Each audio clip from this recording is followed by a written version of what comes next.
ಹಾ ಇವತ್ತು ನೂತನವಾಗಿ ಆಯ್ಕೆ ಆಗಿರೋಂತ ಹ್ಯಾರಿಸ್ ಎಲ್ಲ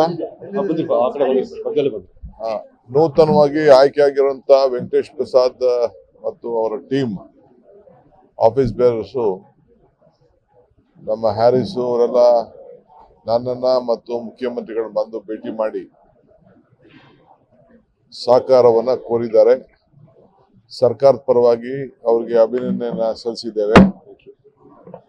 ಸೊ ಅವರು ಇನ್ನು ಮುಂದಕ್ಕೆ ನಡೆಯುವಂತ ಎಲ್ಲ ಮ್ಯಾಚಸ್ ಅವೆಲ್ಲ ಕೂಡ ನಮಗೆ ಪರ್ಮಿಷನ್ ಕೊಡಬೇಕು ಅಂತ ಕೂಡ ಅವರು ರಿಕ್ವೆಸ್ಟ್ ಮಾಡಿದ್ದಾರೆ. ಸೊ ಚೀಫ್ ಮಿನಿಸ್ಟರ್ ನಾನಿಬ್ರು ಮಾತಾಡಿ ನಾಳೆ ಕ್ಯಾಬಿನೆಟ್ ಇದೆ, ಆ ಕ್ಯಾಬಿನೆಟ್ ಅಲ್ಲಿ ಕೆಲವು ಡಿಸಿಷನ್ಸ್ ನ ಈ ವಿಚಾರದಲ್ಲಿ ತೆಗೆದುಕೊಳ್ತೀವಿ ಅಂತೇಳಿ ನಾವು ಭರವಸೆ ಕೊಟ್ಟಿದ್ದೇವೆ. ನಮ್ಗೆ ಕ್ರಿಕೆಟ್ ನ ನಿಲ್ಲಿಸಬೇಕು ಅನ್ನೋದು ಉದ್ದೇಶ ಇಲ್ಲ, ಬಟ್ ಕೆಲವೆಲ್ಲ ವಿಚಾರದಲ್ಲಿ ಕ್ರೌಡ್ ಮ್ಯಾನೇಜ್ಮೆಂಟ್ ವಿಚಾರದಲ್ಲಿ ನಿಯಂತ್ರಣ ಮಾಡಬೇಕು. ಕುನ್ನಾ ಕಮಿಟಿಯವರು ಏನು ಸಜೆಷನ್ಸ್ ಕೊಟ್ಟಿದ್ದಾರೆ ಒಂದೇ ಸತಿ ಪಾಲನೆ ಮಾಡಕ್ಕಾಗದೇ ಇರ್ಬೋದು, ಬಟ್ ಅದನ್ನೆಲ್ಲ ಪಾಲನೆ ಮಾಡಬೇಕು ಅನ್ನೋದು ನಮ್ಮ ಉದ್ದೇಶ. ಅದು ಅವರು ಕೂಡ ಒಪ್ಕೊಂಡಿದ್ದಾರೆ. We will follow Cunha committee report ಅಥವಾ ಏನೇನಿದೆ ಡಿಫಿಷಿಯನ್ಸಿ ಅಂತೇಳಿ. ಸೊ ಅದಕ್ಕೆ ಅವ್ರಿಗೆ ನಾವು ಅಭಿನಂದಿಸ್ತೇವೆ. ನಮ್ಮ ರಾಜ್ಯದ ಗೌರವ ಸ್ವಾಭಿಮಾನ ಏನಿದೆ ಧಕ್ಕೆ ಬರದೇ ರೀತಿಯಲ್ಲಿ ಎಲ್ಲ ನಮ್ಮ ಕ್ರಿಕೆಟ್ ಅಭಿಮಾನಿಗಳಿಗೆ ನಾವು ಕೂಡ ಸ್ಪಂದಿಸಲಿಕ್ಕೆ ನಮ್ಮ ಸರ್ಕಾರ ಬದ್ಧವಾಗಿದೆ.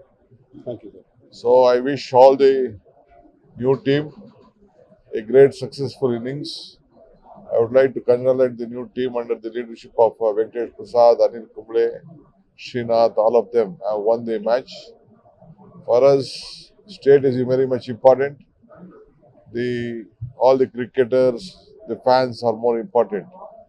But we have advised them that tomorrow we'll have a cabinet meeting. They have requested for the permissions for we don't want any matches to go out of Bangalore.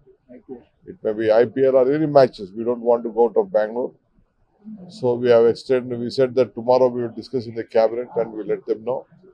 But they have assured us that they are going to look into whatever the Kunnaa committee report is there. So anyway, on behalf of the government of Karnataka, we wish them all the best. So let them work together for the betterment of cricket. And we have said them few more stadiums are on the way. The Karnataka government is planned and committed. We will discuss with them on that issue. Thank you. ಧರ್ಮಸ್ಥಳದ ವಿಚಾರದಲ್ಲಿ ಹಿಂದೆ ಷಡ್ಯಂತ್ರದ ಮಾತು ಹೇಳಿದ್ರು. ಈಗ charge sheet ನ ಮಾತುಗಳು ಸಿಗ್ತಾ ಇದ್ದಾವೆ. ಯಾರು ದೂರುದಾರರಿದ್ರು 4-5 ಜನ ಅವರೇ ಆರೋಪಿಗಳು ಅನ್ನುವಂತ ಇದೆ. ಈಗ ನನಗೆ ಗೊತ್ತಿರೋ ಮಾಹಿತಿ ಗೊತ್ತಿತ್ತು, ಧರ್ಮಸ್ಥಳದ ಇತಿಹಾಸ ಗೊತ್ತಿತ್ತು ನನಗೆ. ಅವರು ಯಾವುದು ಮಾಡ್ಲಿಕ್ಕೆ ಆಗುದಿಲ್ಲ ಅಂತ ಗೊತ್ತಿತ್ತು. ಆ ವಿಚಾರದಿಂದ ಧೈರ್ಯದಿಂದ ನಾನು ವಿಚಾರವನ್ನ ಹೇಳಿದ್ದೆ.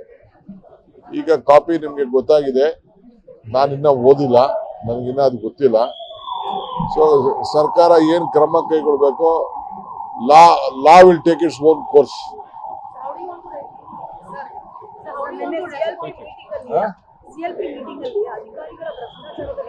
ಯಾವುದು CLP ಮೀಟಿಂಗ್ ಅಲ್ಲಿ ಅದು ಯಾವ ವಿಚಾರಗಳು ಪೇಪರ್ ಅಲ್ಲಿ ಬರೋದು, ಟಿವಿಯಲ್ಲಿ ಬಂದಿದ್ದು ಯಾವುದು ಚರ್ಚೆ ಆಗಿಲ್ಲ.